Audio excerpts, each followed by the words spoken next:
الحمد لله حمدا كثيرا كما أمر ونشهد أن لا إله إلا الله وحده لا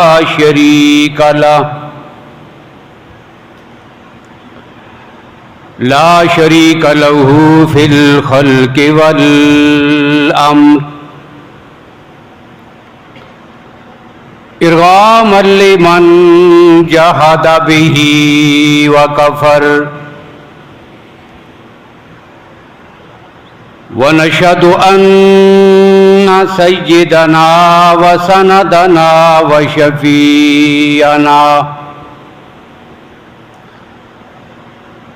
وشفيعنا محمدا عبده ورسوله أما بعد فأعوذ بالله من الشيطان الرجيم بسم الله الرحمن الرحيم وَإِنَّ مِن شِيعَتِهِ لَإِبْرَاهِيمَ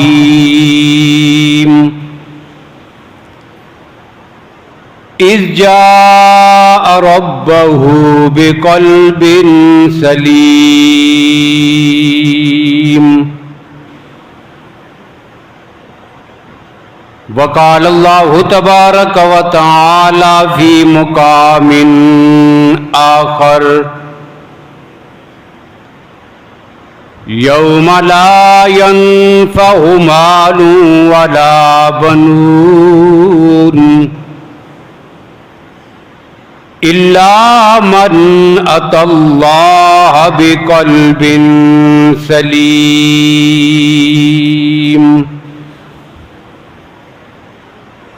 وقال الله تبارك وتعالى في مقام آخر لن ينال الله لحومها ولا دماؤها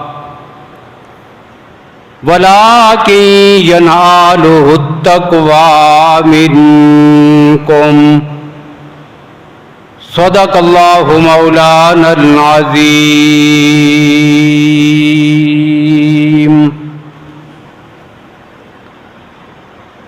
اللهم صل على محمد وعلى آل محمد بعدد من قعد وقام وصل على محمد وعلى آل محمد بعدد من صلى وصام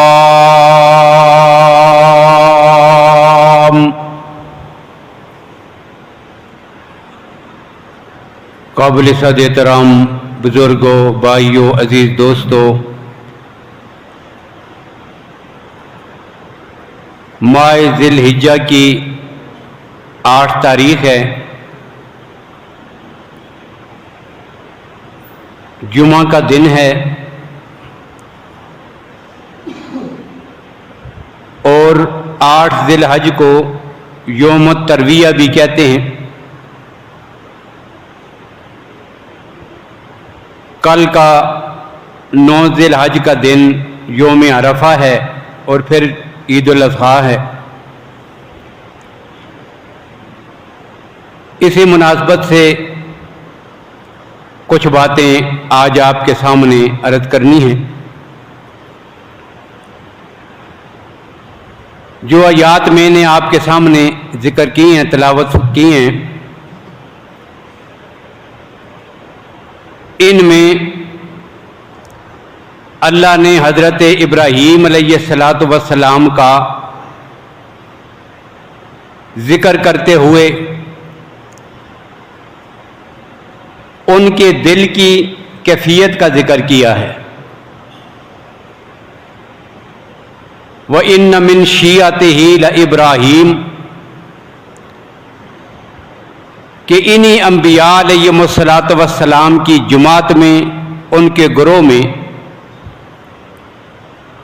ایک شخصیت حضرت ابراہیم علیہ السلام کی شخصیت ہے۔ اور پھر اللہ نے اس صورت میں ان کے دو عظیم واقعات کا ذکر کرنے سے پہلے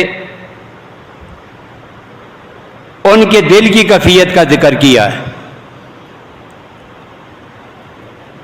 اب دل کی کیفیت کا ذکر کیوں کیا ہے؟ تو وجہ یہ ہے کہ انسان کے سارے اعمال کا مدار اس کی نیت پر ہے۔ بس نیت میں تھوڑا سا فرق آیا تو سارے اعمال غارت اور تباہ ہو جائیں گے۔ یہ ریاکاری یہ کوئی چھوٹا سا کام نہیں ہے۔ نبی اکرم صلی اللہ علیہ وسلم نے ایک موقع پر اپنے صحابہ کے سامنے دجال کا ذکر کیا کہ قرب قیامت میں آئے گا، اس کا فتنہ اتنا سخت ہوگا، وہ ساری کیفیت ذکر کی۔ اب بڑے ہولناک حالات تھے، صحابہ کرام رضی اللہ تعالی عنہم یہ باتیں سن کر گھبرا اٹھے، پریشانی ان کے چہروں سے عیاں تھی۔ اللہ کے نبی صلی اللہ علیہ وسلم نے جب ان کی یہ حالت دیکھی تو فرمایا کہ میرے صحابہ، کیا تمہیں میں دجال کے فتنے سے بڑا فتنہ نہ بتاؤں؟ آج بھی ہم دجال کے فتنے کا ذکر بھی کرتے ہیں، اور بہت بڑا فتنہ ہے۔ اللہ کی ذات امت مسلمہ کو دجال کے فتنے سے محفوظ فرمائیں۔ یہ کوئی چھوٹا سا فتنہ نہیں ہے، بہت بڑا فتنہ۔ اب اللہ کے نبی نے سوال کیا کہ میرے صحابہ بتاؤ، کیا میں تمہیں دجال کے فتنے سے بڑا فتنہ نہ بتاؤں؟ یا رسول اللہ ضرور بتائیے۔ اب دجال سے بڑا فتنہ کیا ہوگا؟ اللہ کے نبی صلی اللہ علیہ وسلم نے فرمایا، ریاکاری یہ دجال کے فتنے سے بھی بڑا فتنہ ہے۔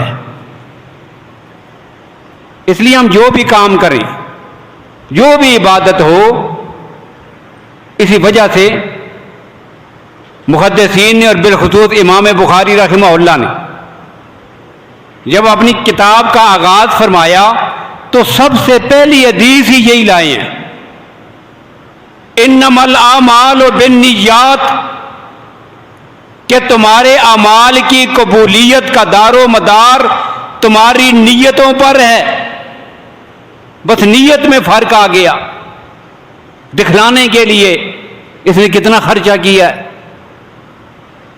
یا کوئی اور نیت آ گئی درمیان میں، اب اس نیت کے فطور کی وجہ سے وہ ساری عبادت اس کی ضائع ہو جائے گی۔ اسی وجہ سے اللہ نے جب اپنے خلیل حضرت ابراہیم کا ذکر کیا تو ان کے دو عظیم الشان کارناموں کا ذکر کرنے سے پہلے لوگوں کو ان کے دل کی کیفیت بتائی ہے۔ اذ جاء ربہ بقلب سلیم، کہ لوگوں میرا خلیل جب آیا تھا تو وہ اپنے ساتھ قلب سلیم لے کے آیا ہے۔ اب یہ قلب سلیم کیا ہے؟ تھوڑی سی میں اس کی وضاحت کروں گا، پھر انشاءاللہ آگے بات سمجھ آ جائے گی۔ اب یہ قلب سلیم کیا ہے؟ جس کا ذکر اللہ نے قرآن میں کیا.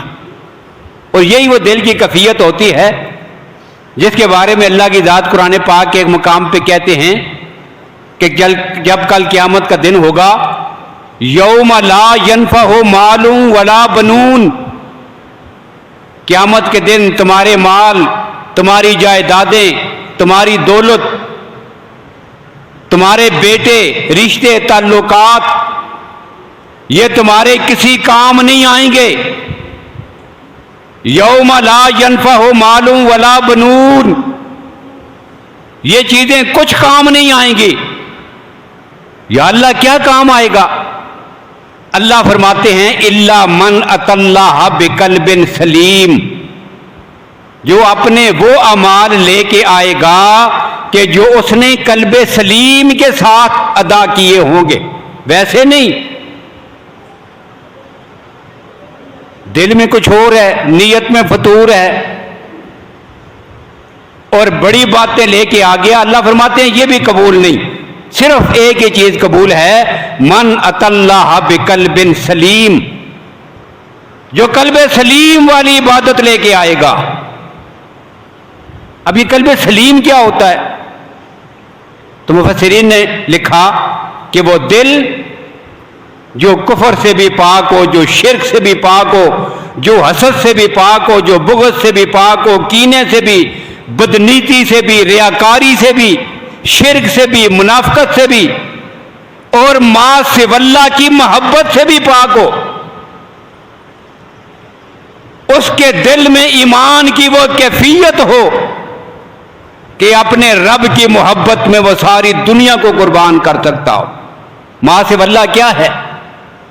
اپنے والدین بھی، اپنی اولاد بھی، بیوی بچے بھی، اپنے بیٹے بھی، اپنا وطن بھی، اپنی جان بھی، اپنا مال بھی، کائنات کی ساری مخلوق کو اپنے رب کی محبت پر قربان کرنے کی کیفیت جب دل میں آتی ہے، اتنے صاف اور پاک دل کو قلب سلیم کہتے ہیں.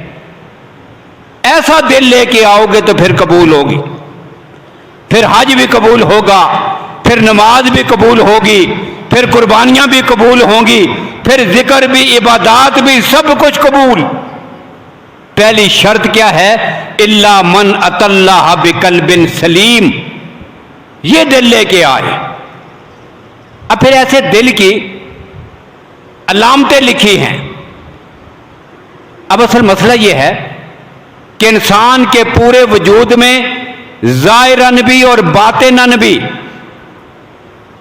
دل ہی ایک ایسی چیز ہے کہ جو اس طرح کام کرتی ہے جس طرح کسی گاڑی کا انجن ہوتا ہے. یہ انجن ہے، ظاہری جسم کے لحاظ سے بھی یہ یہی کام کرتا ہے. یہ ٹھیک ہے تو انسان زندہ ہے. اب دل نے کام کرنا چھوڑا، بس انسان مر جائے گا. ایسے ہی باطن کے لحاظ سے اللہ کے نبی صلی اللہ علیہ وسلم نے فرمایا ان فی الجسد مضغۃ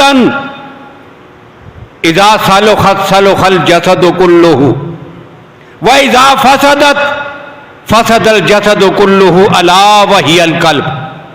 کہ لوگوں تمہارے جسم میں گوشت کا ایک ٹکڑا ایسا ہے، اگر وہ ٹھیک ہوا تو پورا جسم ٹھیک، پھر ہاتھ بھی ٹھیک چل رہے ہیں، پھر زبان بھی ٹھیک چل رہی ہے، پھر آنکھیں بھی ٹھیک دیکھ رہی ہیں، پھر دماغ بھی ٹھیک سوچ رہا ہے، پھر قدم بھی سیدھے راستے پہ چل رہے ہیں، سب کچھ ٹھیک ہے. وَإِذَا فَسَدَتْ، اور دل میں جب فساد آ گیا، فسد الجسد کلہ، پھر ہاتھوں نے بھی الٹے کام شروع کر دیے، پھر قدموں نے بھی، پھر دماغ نے سوچنا بھی الٹا شروع کر دیا. سارا نظام ہی تب بگڑتا ہے کہ جب انسان کا دل بگڑ جاتا ہے. تو یہ وہ چیز ہے، اس کو ٹھیک کرنا ہے. اور جب یہ بالکل ٹھیک ہو جائے تو بالکل سب سے بہترین اور تندرست دل جو ہوتا ہے اس کو اللہ فرماتے ہیں قلب سلیم. اذ جاء ربہ بقلب سلیم. اب اس کی علامتیں کیا ہیں؟ تو محدثین نے، اکابرین امت نے پھر علامتیں لکھی ہیں. قلب سلیم کس کا ہے؟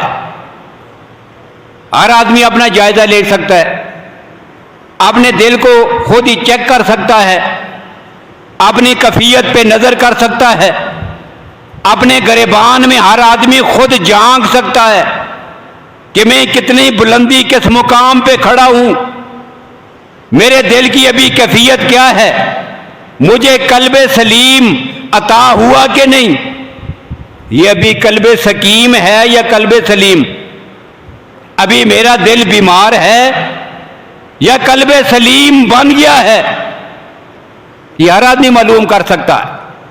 اب اس کے لیے پھر اکابرین نے 4 ترتیبیں بتائی ہیں اور اللہ کے نبی صلی اللہ علیہ وسلم نے ان 4 چیزوں کو ایک ہی حدیث میں جمع فرما دیا. اب وہ کیفیات کون سی ہیں؟ پہلی کیفیت انسان کی پھر یہ بنتی ہے جس کے پاس قلب سلیم ہو. کیا؟ من احب للہ، جس سے بھی محبت ہو صرف اللہ کی رضا کے لیے محبت ہو، اللہ کی نسبت سے، اللہ کی رضا کے لیے، اللہ کے تعلق اور واسطے سے محبت، اللہ کے قرآن سے محبت ہے، اللہ کے نبیوں سے محبت ہے، آقا کائنات سے محبت ہے، اس کے دل میں اصحاب رسول کی محبت ہے، اہل بیت کی محبت ہے، اولیاء کرام کی محبت ہے، اکابرین امت کی محبت، اللہ کے نیک بندوں کی محبت. یہ کیوں؟ احب للہ، ان ساری چیزوں کی نسبت جو جا کے رب العالمین سے جڑتی ہے، اللہ کی رضا کے لیے ان کے ساتھ محبت. اور احب للہ کی سب سے بہترین جو مثال ہے کائنات میں،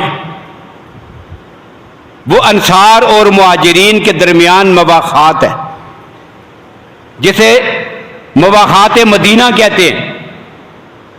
کیا ہوا کہ نبی اکرم صلی اللہ علیہ وسلم کے صحابہ بے سر و سامانی کی حالت میں مکہ سے ہجرت کر کے مدینہ میں آ گئے. گھر بھی پیچھے رہ گیا، دولت بھی پیچھے رہ گئی، یہاں سر چھپانے کی جگہ نہیں، کھانے کے لیے کچھ نہیں. ایسی بے سر و سامانی کی حالت میں مدینہ میں پہنچے. لیکن کیا مجال ہے انہیں ایک لمحہ کے لیے بھی کوئی مشکل پیش آئی ہو؟ کیوں؟ آگے جو مدینہ میں لوگ رہتے تھے انصار، اپنے گھر بھی دے دیے، باغات بھی آدھے تقسیم کر کے ان کے والے کر دیے. مکان 2 ہیں تو ایک ان کو دے دیا، خود رکھ لیا. ہر چیز میں حقیقی بھائیوں سے بڑھ کر ان لوگوں کو اپنے ساتھ شریک کر لیا، بھائیوں سے زیادہ بڑھ کر محبت کی ہے. اس کو کہتے ہیں الحب للہ. اب جس کے اندر یہ پائی جاتی ہو، سمجھ لے کہ اللہ نے اسے قلب سلیم عطا کیا ہوا ہے. وہ دل کہ جب وہ دل کی کیفیت ہوتی ہے تو اللہ ہماری عبادات کو قبول کرتے ہیں. یہ پہلی کیفیت ہے، اور یہی وہ کیفیت ہے اس کے بدلے میں اللہ کے نبی صلی اللہ علیہ وسلم فرماتے ہیں کل قیامت کا دن ہوگا، میدان محشر میں ساری مخلوق اکٹھی ہوگی، نفسا نفسی کا عالم ہوگا. ایسے حالات میں کوئی سایہ نہیں ہوگا، سخت گرمی، سورج بالکل سر کے قریب ہے، اور مخلوق اپنے گناہوں کی نسبت سے پسینے میں ڈوبی ہوئی. ایسی حالت میں 7 قسم کے لوگ ایسے ہوں گے جن کو اللہ کی ذات اس وحشت سے محفوظ کر کے اپنے عرش کے ٹھنڈے سائے میں جگہ عطا کریں گے. اب یہ کون ہوں گے؟ ان میں سے ایک یہی لوگ ہیں، رجلان تحابا فی اللہ. وہ 2 قسم کے لوگ، وہ 2 گروہ، 2 قسم کے آدمی کہ جن کی آپس میں محبت صرف اللہ کی رضا کے لیے تھی. یہ جو دین کی نسبت سے محبتیں ہیں، اہل علم کی، علماء سے محبتیں، تبلیغی جماعت کے حضرات، اکابر، بزرگ، اساتذہ، جتنے لوگ ہیں، اب ان سے جو محبتیں یہ کیوں ہیں؟ الحب للہ، یہ اللہ کی رضا کے لیے ان کے ساتھ محبت. کوئی رشتہ نہیں ہوتا لیکن اس سے بڑھ کر سب سے پیارا رشتہ کیا ہوتا ہے؟ اللہ کے دین کا رشتہ، کلمے کا رشتہ. اور اس کلمے کے رشتے کی وجہ سے جو محبت آتی ہے یہ اللہ اسی کو عطا کرتے ہیں کہ جس کے پاس قلب سلیم ہوتا ہے، پاک اور صاف دل ہوتا ہے، یہ اللہ اس کو عطا کرتے ہیں. اب یہ پہلی کیفیت ہے. دوسری کیفیت کیا ہے؟ تو دوسری کیفیت ہے ابغض للہ، اللہ کے دشمنوں کے ساتھ جہاں پہ دشمنی رکھنے کا حکم ہے پھر وہاں پہ نرمی نہ ہو، اس لیے کہ وہاں پر نرمی دکھانا یہ بے غیرتی ہے، یہ مصلحت پسندی بھی نہیں، یہ اتحاد بھی نہیں، یہ بھائی چارہ بھی نہیں، یہ انسانیت کا تحلق بھی نہیں. ابغض للہ، اللہ کے دشمنوں کے ساتھ، اللہ اور اس کے رسول کے دشمنوں کے ساتھ بغض اور نفرت اور دشمنی رکھنا، یہ اللہ انہی لوگوں کو نصیب کرتے ہیں جن کو اللہ کی ذات قلب سلیم عطا کرتے ہیں. یہ ہر ایرے گہرے کے پاس یہ چیز نہیں ہوتی. اب اس کی مثالیں آپ دیکھیں. نبی اکرم صلی اللہ علیہ وسلم کی زوجہ محترمہ ہیں ام المومنین سیدہ ام حبیبہ رضی اللہ تعالی عنہ. آقا کائنات سے ان کا نکاح ہوا، حبشہ میں ہوا. آگے آ گئیں نبی اکرم صلی اللہ علیہ وسلم کے دربار میں، مدینہ طیبہ میں پیغمبر کا حرم بنی. لیکن آپ کے والد محترم سیدنا ابو سفیان رضی اللہ تعالی عنہ نے ابھی کلمہ نہیں پڑھا تھا. فتح مکہ کے پہلے بات ہے. اب یہ مدینہ طیبہ میں ہیں، رسول اللہ کے حجرہ میں، آپ کے گھر میں، آپ کے حرم میں. ان کا والد ابو سفیان کسی کام کے لیے آیا. اب دیکھیے اللہ کے لیے دشمنی کیسے ہوتی ہے، سارے رشتوں کو بلا کر کیسے دشمنی رکھنی ہے اللہ کے دشمنوں سے. پھر نہ باپ کو دیکھا، نہ بیٹے کو دیکھا، نہ رشتے کو دیکھا، صرف اللہ کی ذات پہ نظر ہے. یہ میرے اللہ کا دشمن ہے، یہ میرے نبی کا دشمن ہے، اس کے ساتھ میرا کوئی تعلق نہیں ہو سکتا. اب والد آیا کسی کام کے لیے مدینہ طیبہ میں. اب جب کام مکمل ہوا تو واپس جانے لگا. خیال آیا بیٹی سے بھی مل لوں، بیٹی کا خیال آیا. اب بیٹی کو ملنے کے لیے رسول اللہ کے حجرے میں آ گیا. دروازہ کھٹکھٹایا، اندر داخل ہوا. بیٹی کا گھر ہے. اب جیسے اندر داخل ہوا، تھکا ہوا تھا، چرپائی رکھی ہوئی تھی، بستر بچھا ہوا تھا. اب بستر پہ بیٹھنے لگا. سیدہ ام حبیبہ نے بازو سے پکڑ کر اپنے والد کو روک دیا. نہیں، ابھی نہیں، ابھی نہیں بیٹھنا. اچھا، کھڑا ہو گیا والد. اب جو نیچے بستر بچھا ہوا تھا اس بستر کو بند کر دیا، لپیٹ دیا، اٹھا لیا. اٹھانے کے بعد کہا کہ اب بیٹھو. اب وہ بڑا حیران ہوا. جب بھی والد آتا ہے بیٹیاں ان کے لیے بستر بچھاتی ہیں، سرہانے رکھتی ہیں، تکیے لگاتی ہیں، سب کچھ ہوتا ہے. یہاں تو بستر پہلے کا بچھا ہوا. آج کیا ہوا ہے کہ میری بیٹی نے لگا ہوا بستر اٹھا لیا؟ یہ کیا ہو گیا؟ بیٹی سے پوچھا بیٹی کیا وجہ تھی؟ اس نے کہا والد محترم رشتہ بے شک آپ کے ساتھ ہے کہ آپ میرے والد ہیں، میں اس رشتے کا لحاظ رکھتی ہوں، تسلیم کرتی ہوں، لیکن ابھی تک کا آپ نے میرے پیغمبر کا کلمہ نہیں پڑھا.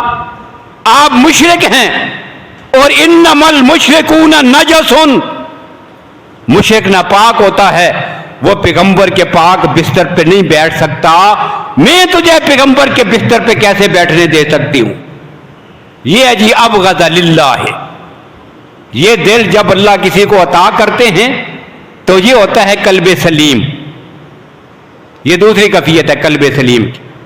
ایسا دل، غزوہ بدر ختم ہوا، جنگ ختم ہو گئی، لڑنے والے اپنے اپنے گھروں میں آ گئے، مشرکین مکہ بھی، اہل ایمان بھی. اب خدا کی شان ہے، عجیب عجیب واقعات تھے. بیٹا ایک طرف تھا، باپ دوسری طرف تھا، چاچا ادھر ہے، بھتیجا ادھر ہے، ماموں ادھر ہے، بانجا ادھر ہے، بس آپس میں ایسی جنگ تھی۔ اب جنگ ختم ہوئی، واپس آ گئے۔ سیدنا صدیق اکبر نبی اکرم صلی اللہ علیہ وسلم کے ساتھ تھے، اور دوسری طرف ان کا بیٹا مشرکین کی طرف سے آیا تھا۔ گھر میں آ کے بیٹھے، باتیں ہو رہی تھی، تو باتوں باتوں میں ان کا بیٹا کہتا ہے، ابو جان ایک موقع میدان جہاد میں ایسا آیا تھا، آپ بالکل میری تلوار کی زد میں آگے تھے، اگر میں آپ کو قتل کرنا چاہتا تو قتل کر سکتا تھا، لیکن آپ پہ جب نظر پڑی مجھے فوراً خیال آیا رشتے کا، آپ میرے باپ ہیں، باپ ہونے کی وجہ سے میں نے آپ کو چھوڑ دیا ہے، ورنہ میں آپ کو اس میدان میں مار سکتا تھا۔ اب صدیق اکبر نے جب یہ بات سنی تو فرمایا، اللہ کی قسم یہ تو ہے جس نے یہ رشتہ سامنے رکھ کر مجھے چھوڑ دیا ہے، اگر میدان جنگ میں مجھے تو نظر آ جاتا، میری تلوار کے سامنے آتا، میں تیری گردن اڑا دیتا، اس لیے کہ تو کفر کی طرف سے آیا تھا، اب میرا رشتہ پیغمبر کے ساتھ ہے، تیرے ساتھ نہیں۔ اب یہ جو کیفیت ہے تو کہتے ہیں ابغض للہ، محبت ہے تو تب بھی اللہ کے لیے، بغض ہے تو تب بھی اللہ کے لیے۔ اور تیسری کیفیت جو ذکر کی ہے، آتا للہ، اپنا مال خرچ کرے، جو بھی لگائے، جانور ذبح کرے، اللہ کے راستے میں لگائے، صدقہ کرے، خیرات کرے، جو کچھ بھی دے، کس لیے؟ للہ، قل ان صلاتی ونسکی ومحیای ومماتی للہ رب العالمین، اللہ کے لیے ہو، دکھانا صرف اللہ کی ذات کو۔ اور یہاں یہ بات بھی کہتا ہوں، حدیث میں یہ بات بالکل صراحتاً آئی ہے، اللہ کے نبی صلی اللہ علیہ وسلم نے ایمان والوں کو ترغیب دی، خوبصورت قربانیاں کریں، سمنوا ضحایاکم فإنہا للصراط مطایاکم، خوب موٹی، تازی، خوبصورت، اچھی سے اچھی۔ لیکن اس کا یہ مطلب نہیں ہے کہ ایک آدمی زیادہ استطاعت نہیں رکھتا لاکھوں کی تو بیچارہ محروم رہ جائے، نہیں، بلکہ جو بھی جانور اس میں وہ ساری شرائط موجود ہو، کوئی عیب نہ ہو، کوئی نقص نہ ہو، قربانی کے قابل ہو، اس کی عمر پوری ہو، صحت مند ہو۔ اب وہ کہ 60,000 کا آج کے دور میں 55,000 کا، 50,000 کا، 60,000 کا مل جاتا ہے تو وہی قربانی کرے۔ اب اس کا مقصد انسانیت کو یا امت مسلمہ کو مشکل میں ڈالنا نہیں، بلکہ جتنی جس کی استطاعت ہے، اربوں کا مالک ہے، کروڑوں کا مالک ہے، لاکھوں روپے اس کے پاس ہے، کرے قربانی بہترین قسم کی، لاکھوں کی، پھر 10,000 کا جانور لے کے ذبح کرے۔ لیکن جو عوام ہے تو یہ مطلب ذہن میں ہو کہ حدیث کا یہ مطلب نہیں ہے کہ بہترین ہی کرو گے تو ہوگی، نہیں، بس جتنی استطاعت ہے 60-70,000 کا جانور خرید لیں، وہ قربانی بھی جب خلوص نیت سے ہوگی آپ کی استطاعت کے مطابق تو اللہ ضرور قبول فرمائیں گے، اس لیے اس کی وضاحت بھی ضروری تھی۔ تو آتا للہ، دے تو کس کے لیے؟ اللہ کے لیے۔ کیسے؟ ایک بزرگ تھے اللہ کے ولی حضرت ابو عمر نجیر رحمت اللہ تعالی علیہ، بڑے مالدار تھے، حاکم وقت کے ساتھ بڑا اٹھنا بیٹھنا بھی تھا، وہ ان کی خدمت میں آیا کرتے تھے۔ اب حاکم ایک دن آیا ان کے پاس، کوئی ضرورت بتائی کہ جی عوام کے لیے ہم فلاں راستہ بنا رہے ہیں، فلاں نہر کھود رہے ہیں، رقم کی ضرورت ہے۔ تو انہوں نے اس دور میں 2 لاکھ دینار سونے کا سکہ ہوتا ہے، 2 لاکھ دینار رقم بادشاہ کی سپرد کر دی، چلو یہ اللہ کے راستے میں اس کام پہ لگا دو۔ اب کام شروع تھا، لیکن کام بڑا تھا، پورا نہیں ہو رہا تھا۔ اب بادشاہ نے اپنے بڑے دربار میں، یہ ابو عمر بھی بیٹھے تھے اور مخلوق بھی جمع تھی، اس نے پھر ذکر چھیڑ دیا کہ جی ہم فلاں کام شروع کر رہے ہیں، اتنی رقم تو ہمیں مل گئی ہے، اور 2 لاکھ دینار تو ان حضرت نے دے دیے، ان کا ذکر بھی کر دیا، اور باقی آپ بھی کچھ تعاون کریں۔ اب یہ بڑے پریشان ہوئے جب ان کا نام لیا گیا کہ 2 لاکھ دینار اس نے دے دیے، پریشان ہو گئے۔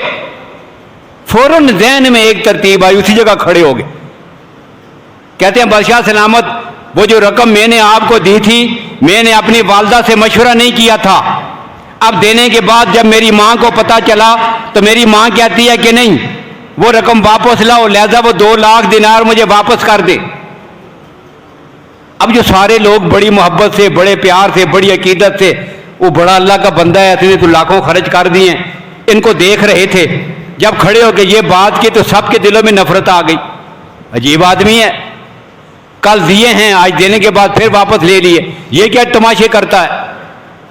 اب لوگوں نے باتیں بھی شروع کر دی، یہ بھی اٹھ کے گھر چلے گئے پیسے لے کر، وہ بھی گھر چلے گئے، محفل ختم ہو گئی، رات کا وقت ہوا، وہی بزرگ اپنی جیب میں وہی 2 لاکھ دینار ڈال کر اندھیرے میں آئے، بادشاہ کا دروازہ کھٹکھٹا کے بلایا، اسے کہا اللہ کے بندے یہ رکھ لو اپنے پاس، لیکن لوگوں کے سامنے مجھے یوں شرمندہ اور ذلیل کیوں کرنا چاہتے ہو؟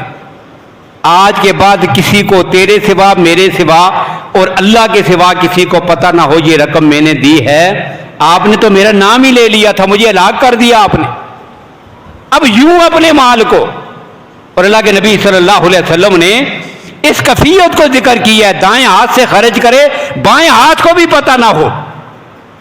اب یہ دل ہوتا ہے الا من اتى اللہ بقلب سلیم اذ جاء ربہ بقلب سلیم، ایسا دل لے کر میرا ابراہیم آیا تھا۔